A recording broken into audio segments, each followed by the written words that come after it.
Mentioned Jarrett Payton, son of sweetness. He's a member of our team, probably the MVP. Let's be honest. And speaking of MVPs, he spent some time with the NFL's 2002 MVP, quarterback Rich Gannon. So many things that you can kind of pull from this matchup, but what intrigues you the most? You know, obviously the story, Jared, is the quarterbacks, and rightfully so, right? We've got two of the game's greats and Tom Brady and Patrick Mahomes. But the thing that has me interested is the play of the defense. I thought Tampa really played well in that game against the Packers in the NFC Championship game. And I look specifically at their ability to create some negative plays, right? 41 points off of turnovers in the 3 playoff games so far. They've got guys that can rush the passer, and I think that will be a big story in this game. If they can get around Patrick Mahomes and force him to get the ball out a little bit quicker. On the other side of it, you know, Kansas City has played really good defensively as well. So I think for whatever reason, so much of the story is about the quarterbacks and the explosive plays on offense, but I wouldn't count out the defenses. I think whichever defense plays better in this one, I think that team will win the game. I think so much about the Super Bowl is about the playmakers, right? But defenses win championships. I think that could be the story on Sunday. Yeah, and you look at these defenses, what they're going to have to do, and it's just amazing when you look at, you know, what Kansas City defense is going to have to do. Bring pressure, because we know Brady does not like people around at his feet, so they got to find a way to do that.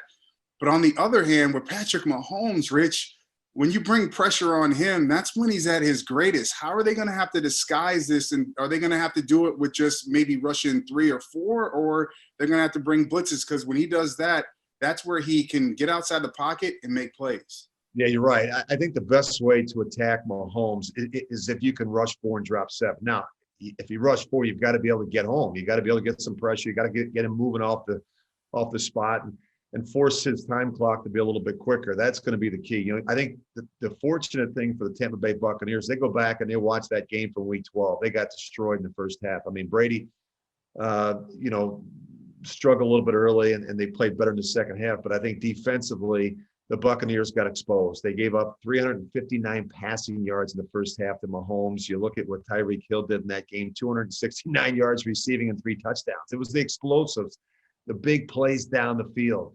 And I think that's going to be the key for the Buccaneers, is to be able to keep things in front of them, not let Tyreek Hill get behind you, not let Travis KELCE run down the middle of the field wide open, and take those 2 players out of the mix. And you can't double both of them every play, but you have to be aware of where they line up and do a good job keeping things in front of them and not giving up. Make the Chiefs go 80 yards in 10 or 12 plays. Don't give up the 20, 30-yard shots down the field.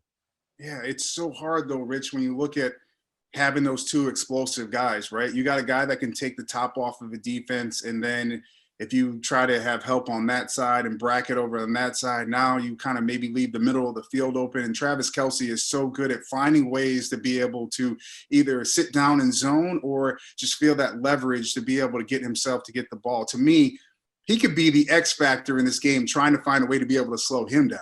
Well, he's a mismatch. I don't care if you put, you know, a linebacker and a safety on him, you put your best nickel corner on him, it doesn't really matter. He runs routes like a wide receiver. He's so good in space. He understands leverage, as you point out, Jared. He's a guy that can play from different platforms. He can go out and play in the slot. He can go outside the numbers. He can be an inline player. And Andy Reid he doesn't get enough credit for his ability to create, you know, great plans, great schemes.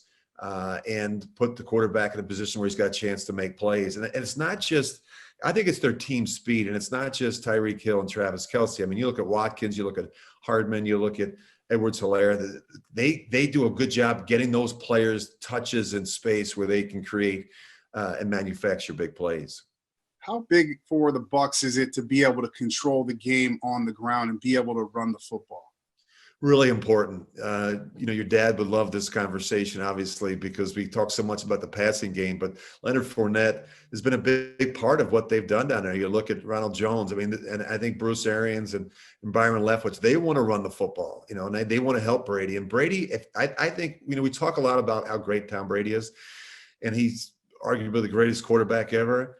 I'll go a step further. I think he's the greatest play-action passer the game has ever seen. He loves play-action passing, even when they're not running the football, because there's a couple of reasons why. It gets a freeze in those linebackers. It allows the tight ends to work in the middle of the field a little bit better and a little bit more efficiently. And it also is a really good protection. You remember, Jarrett, from your playing days, when you fake that ball to the back, you get that squeeze. The back's able to get up in there, and you get a little bit better, tighter pocket, which is what Brady needs and likes. Yeah, it's going to be interesting to see how this whole battle plays out on Sunday. Who do you like hoisting that Lombardi Trophy on Sunday night? I think it's going to be a great game. I think it's going to be a competitive game. I really believe, and I'm not just saying, I think it's going to come down to a field goal. I do like the Chiefs in this one. I just think Patrick Mahomes is a guy that if the protection isn't great, he can still extend and make plays. I think it's going to be a great one. I'm going to go with the Chiefs by a field goal. All right, so we're almost to the Super Bowl, and we're talking about the game, but it seems like everybody else is talking about another quarterback that's not in the game, and that's Deshaun Watson. He wants out of Houston. The Texans say, we're not moving him anywhere. Rich, is this going to get ugly in Houston? Are we going to see this thing kind of get muddy with both sides? I sure hope not. I did a lot of Texans games this year for CBS, Jared, and I would just say that when you really look under the hood at what happened in Houston this year, it's amazing to me how well Deshaun Watson played. If you took out Patrick Mahomes and the season that Aaron Rodgers has, Deshaun Watson is an MVP candidate. I mean, he had an amazing year, and they were 31st in rushing. I think they were dead last or 31st in run defense. So he didn't get a lot of opportunities. They were dead last in time possession. I think they averaged about 56 plays a game. So he wasn't getting a lot of opportunities, and yet he still put up like crazy numbers each and every week. Their defense wasn't any good. They traded away their best wide receiver, DeAndre Hopkins. They released one of the better receivers. They had two that went on IR. They don't have a great offensive line. As I said, they weren't able to run the ball. And this guy plays at an MVP level. How would you ever move on from Deshaun Watson? I mean, he is the future of that franchise. He's a top 5 quarterback, a top 3 quarterback in our game today. You're not going to replace him.